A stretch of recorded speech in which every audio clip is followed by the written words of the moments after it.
ఒక రాజుగారు భయంకరమైన యుద్ధం ముగించుకుని తన సైన్యంతో కలిసి రాజధానికి తిరిగి ప్రయాణం చేస్తున్నారు. యుద్ధంలో అలసిపోయిన సైనికులు దాహంతో ఆకలితో తట్టుకోలేని స్థితిలో ఉన్నారు. కానీ సమస్య ఏంటంటే వారు తెచ్చుకున్న ఆహార పదార్థాలు, భోజన సామగ్రి అన్నీ మధ్యలోనే అయిపోయాయి.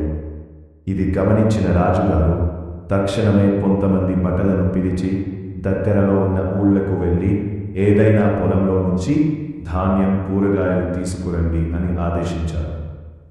కానీ రాజుగారి మాటలను భటులు పూర్తిగా అర్థం చేసుకోలేదు.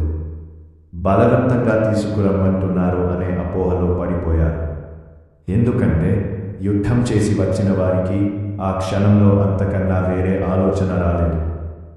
భటులు ఒక ఊళ్ళోకి వెళ్ళారు. అక్కడ కనిపించిన మొదటి రైతుని అడిగారు, ఈ ఊళ్ళో అన్నిటికన్నా మంచి పొలం ఏది?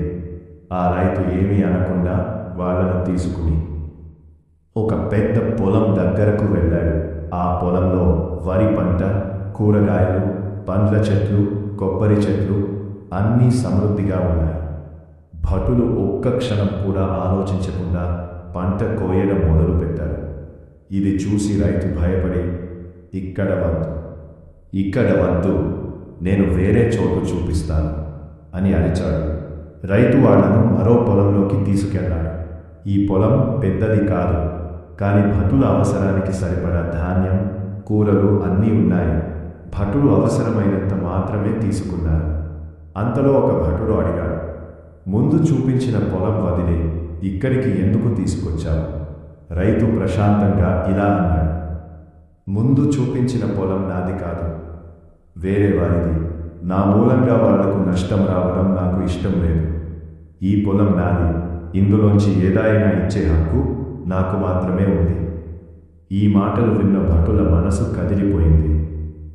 వెంటనే ఈ విషయం మొత్తం రాజుగారికి చెప్పారు.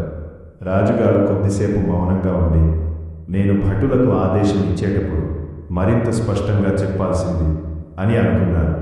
ఆ రైతుని రాజుగారు పిలిపించారు. అతని నిజాయితీని, మంచితనాన్ని మెచ్చుకుని జరిగిన నష్టానికి పరిహారం ఇచ్చారు. పైగా మంచి బహుమానం అందజేశారు.